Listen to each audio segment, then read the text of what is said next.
அனைவருக்கும் வணக்கம். 11ஆம் இடத்தில் ராகு பகவானும் 5ஆம் இடத்திலே கேது பகவானும் இருக்கும் பொழுது ஜாதகர்களுக்கு பலன் எப்படி அமையும்ன்றதை பத்தி தான் இந்த பதிவுல பார்க்க போறோம். ஜாதகத்துல ராகு கேதுக்களை பொறுத்த வரைக்கும் நம்ம எப்படிப்பட்ட கிரகமாக வரையறுக்கிறோம்னா, ராகுவை கரும்பாம்பாகவும் கேதுவை செம்பாம்புவாகவும் வரையறுக்கிறோம். அதுபோல் ஒரு ஜாதகத்துல முதல்ல தடை அப்படின்னு கொடுக்கறது யாருன்னு பார்த்தா ராகு கேதுகள் தான். ஒரு மனிதன் வாழ்க்கையில திருமணமாகட்டும், சுபநிகழ்வுகளாகட்டும், அத்தனை விதமான பலன்களையும் முதலில் தடுக்கக்கூடிய கிரகங்களாக இந்த ராகு கேதுக்கள் அமைந்து விடுகின்றன. இரு கிரகங்களுமே இரு கிரகங்களுமே ஓரளவுக்கு மேல பகையான நிலையிலே பலன் செய்யக்கூடிய கிரகங்களாக வர இருக்கிறோம். இருந்தாலும் கூட அந்த 2 கிரகங்கள்ல சில பண்புகள் ஜாதகர்களுக்கு பயனுள்ளதா இருக்கு. அது எப்படி இருக்குதுன்னா, ராகுவை பொறுத்த வரைக்கும் வேகம் கொண்ட ஒரு கிரகம், அதீத வேகம்.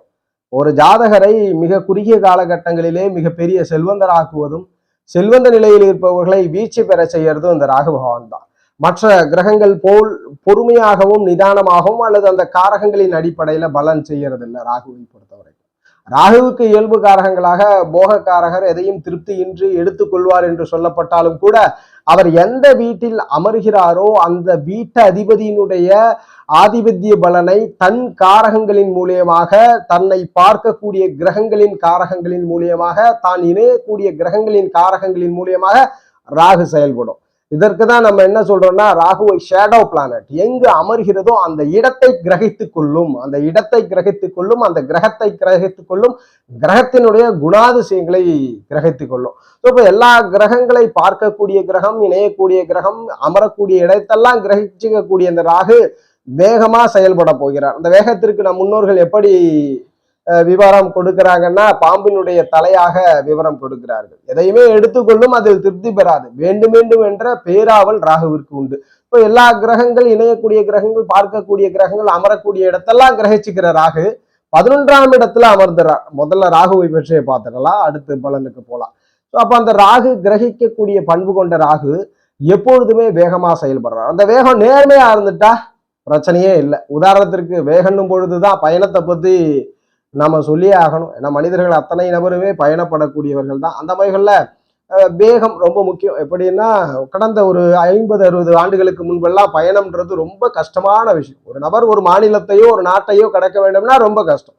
இப்ப வித்தின் ஹவர்ஸ்லயே நம்ம வேற கண்ட்ரிக்கோ வேற மாநிலங்களுக்கோ செல்லக்கூடிய ஒரு வசதி உள்ளது. இதெல்லாம் நேர்மையான வசதி. இந்த வேகம் நேர்மையானது. இந்த வேகம் மக்களுக்கு எந்த விதத்திலுமே அவயோகம் கொடுக்கல, சாதகமா இருக்கு. அதுபோல ராகுனுடைய வேகம் நேர்மையா செயல்பட்டுட்டா பிரச்சனை இல்லை, அவயோகமா செயல்படுது. ஒரு மனிதரை துன்புறுத்துவதற்கும், ஒரு மனிதரை கொடுமைப்படுத்துவதற்கும், தன்னை சார்ந்தவர்களும், தன் இனத்தை சார்ந்தவர்களும், தன் நாட்டை சார்ந்தவர்களுக்கும் கஷ்டம் கொடுக்கக்கூடிய அளவுல இருந்துட்டா அது பிரச்சனை.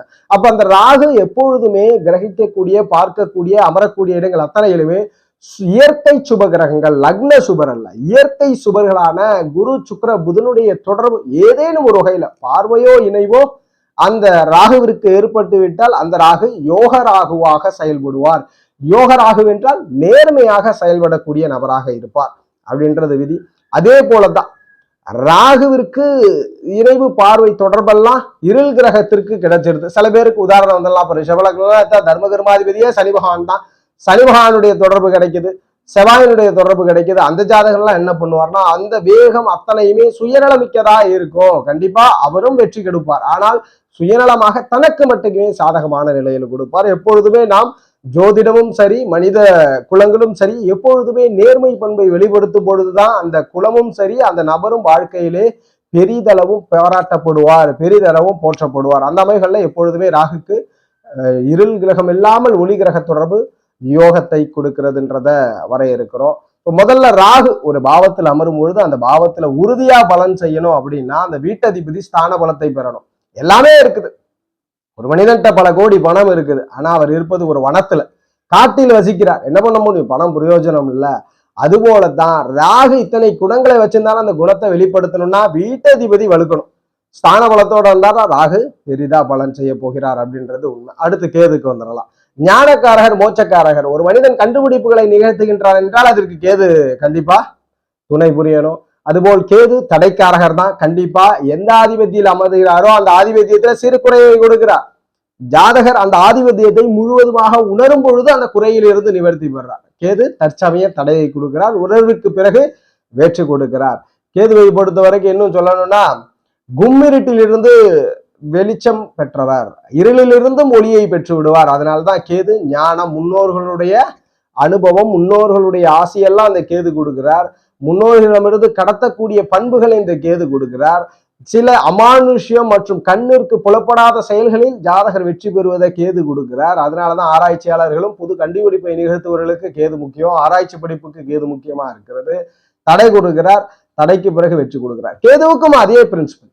நேர்மையான ஒளி கிரகங்களுடைய தொடர்பை, இயல்பான சுபர்களுடைய தொடர்பை பெறும்பொழுது நல்ல நேர்மையான வழிகள்ல அத்தனையுமே அமர்ந்துடுது. ஒரு உதாரணத்திற்கு சொல்லலாம், நம்பிக்கை இல்லை என்றாலும் கூட இது நாம் நிதர்சனமாக எல்லா ஓரளவுக்கு நம்ம கேள்விப்படுறோம்.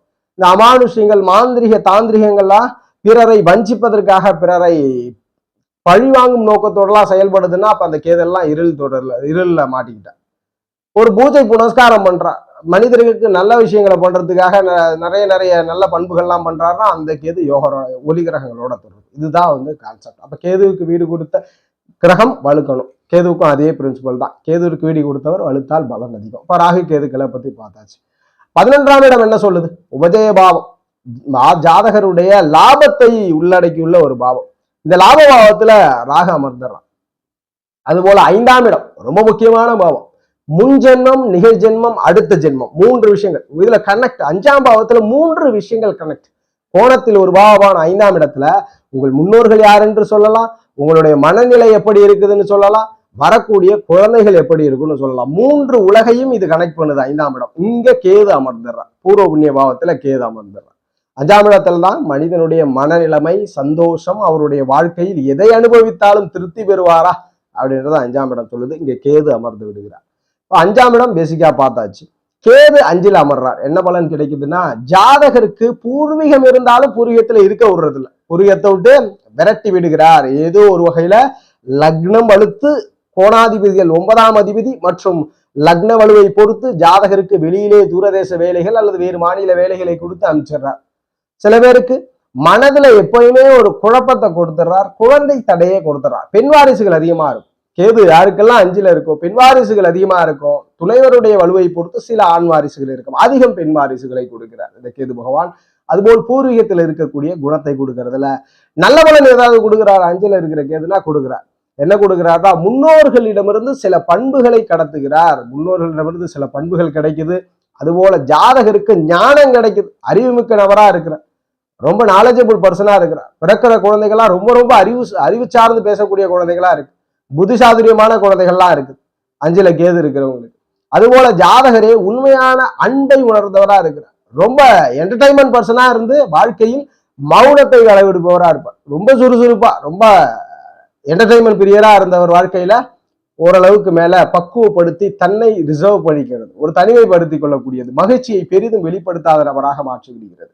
5ல் இருக்கக்கூடிய கேது நல்ல பண்புன்னா, ஜாதகர் கண்டுபிடிப்பாளர், நிறைய சிந்திப்பார், நிறைய யோசிப்பார், நிறைய நாலேஜபிள் விஷயங்கள் எல்லாம் கற்றுக்கொள்வார். எளிதில் அப்சர்விங் ஸ்கில் இருக்கும், பிரபஞ்ச நாலேஜ் இருக்கும், எல்லோரை பற்றின புரிதலும் இருக்கும், வாழ்க்கையை பற்றின புரிதலும் ஜாதகருக்கு ஏற்படுத்தி கொடுக்கிறார். 5ல் நல்ல பலனா. அதுபோல 11ல் ராகு இருக்கிறார். வீடு கொடுத்தவர்களுக்கு யோக கிரகங்கள் தொடர்பு இருந்தா, ராகு மகாதசை நடப்புல வருதுன்னா எந்த பாவம்னாலும் இருந்துட்டோம். பொதுவா ராகுக்குன்னா நம்ம மேஷ, கடக, ரிஷப, கன்னி, மகர வீடுகளை சொல்றோம்.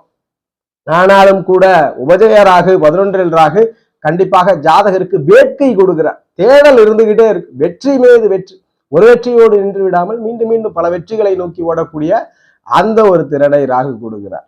இறை கிரகங்கள் தொடர்பு கொள்ளும் பொழுது சுயநலத்தோடு பயணம் இருக்கிறது, ஒளி கிரகம் தொடர்பு கொள்ளும் பொழுது பொது நலத்தோடு பயணங்கள் இருக்கிறது. இதுதான் ராகு அதிகம் கொடுக்கணும் அப்படின்னா அங்கு வீடு கொடுத்தவர் ஸ்தான வலு ரொம்ப முக்கியம். அப்பதான் ராகு குறிப்பா வலுத்து செயல்படுகிறார் அப்படின்றத நாம கடமைப்படுறோம். அப்ப 11ல் ராகு இருப்பது யோகமானு கேட்டா கண்டிப்பாக தொலைதூர பயண வெற்றிகள், தொலைதூர ஆதாயங்கள், தனாதாயங்கள் அதிகமா கிடைக்குது. ஜாதகருக்கு வேட்கைன்னு சொல்லக்கூடிய இந்த உலகில் இருக்கக்கூடிய அத்தனை சுகங்களையும் அனுபவிக்கக்கூடிய பாகியத்தை 11ல் கொடுக்கிறார். 5ல் கேது என்ன கொடுக்கிறார்? நேரடியா 180 டிகிரினா பூர்வீகத்தை கொடுக்கறது இல்லை, பூர்வீகத்திலிருந்து வெளியே இருக்கிற பாக்கியத்தை கொடுக்கிறார். அதுபோல குழந்தைகள்ல பெண் குழந்தைகளை கொடுக்கிறார். தடை பண்ணி திருமண வாழ்க்கையும் சற்று ஏற்படுத்தி கொடுக்கிறார், அல்லது குழந்தை பேரின்மையை சற்று தடவு பண்ணி கொடுக்கிறார். வீடு கொடுத்தவர் வலுவை பொறுத்து குழந்தை பாக்கியத்தை நம்ம விவரிக்கணும். ஆனா 5ல் கேது நல்ல குழந்தைகள், அறிவுள்ள குழந்தைகள், ஜாதகரே ஞானவான். இந்த வீடியோ பாக்குறவங்களுக்கு 5ல கேது இருக்குன்னா அவருக்கே ஒரு ஞானம் இருக்கும், இல்யூஷன் இருக்கும். தன் மனதில் தானே சில கற்பனைகளை எதிர்காலத்தை பற்றி வீகிக்கக்கூடிய திறமை கொண்ட நபராக இருக்கிறார் ஜாதகர் அப்படின்றத நம்ம விவரிக்கிறோம். அப்ப 11ல் ராகு இருப்பது யோகமானு கேட்டா கண்டிப்பா யோகம், நலபலன் பெரிதும் கொடுக்கிறார். வீடு கொடுத்தவர் வலு ரொம்ப ரொம்ப முக்கியம். வீடு கொடுத்தவர் வலுக்கல அப்படின்னா கண்டிப்பா அந்த ராகு எதுவுமே செய்யறதில்லை. கேதுவுக்கும் அப்படிதான் நிறைய கொஸ்டின் வரும். 5ல கேது இருக்கிறார், பட் ஆனா எனக்கு ஆண் வாரிசு இருக்கு, உடனே திருமணமாச்சு, உடனே குழந்தைகள்லாம் 23 வயதுல எல்லாம் முடிஞ்சிச்சு அப்படின்னு சொல்றது காரணம் கேதுவுக்கு வீடு கொடுத்தவர் வலுக்கல. கேது மட்டும் உங்கள் ஜாதகத்தில் வலுவேற்று விட்டால் உங்களை போல ஒரு ஞானவான் இல்லை. உண்மையான ஆன்மீகம் என்னன்னு உணர்வீங்க. அதனாலதான் மோட்சக்காரகன் உண்மையான மனித வாழ்க்கையை பற்றி புரிதல் கொடுக்கும். ஓரளவுக்கு இந்த பதிவுல நம்ம அனலைஸ் பண்ணி கொடுத்துருக்குறோம். இன்னும் மேலும் கிரகங்கள் இணைவு உங்க சுய ஜாதகத்துல பார்வைகளை பொறுத்து சற்று பலன்கள்லாம் மாறுபடும். உங்களுடைய சந்தேகம் அல்லது உங்கள் சுய ஜாதகம் சார்ந்த தகவலுக்கு வாட்ஸ்அப் நம்பரை தொடர்பு கொள்ளுங்க. வாழ்க வளமுடன். நன்றி.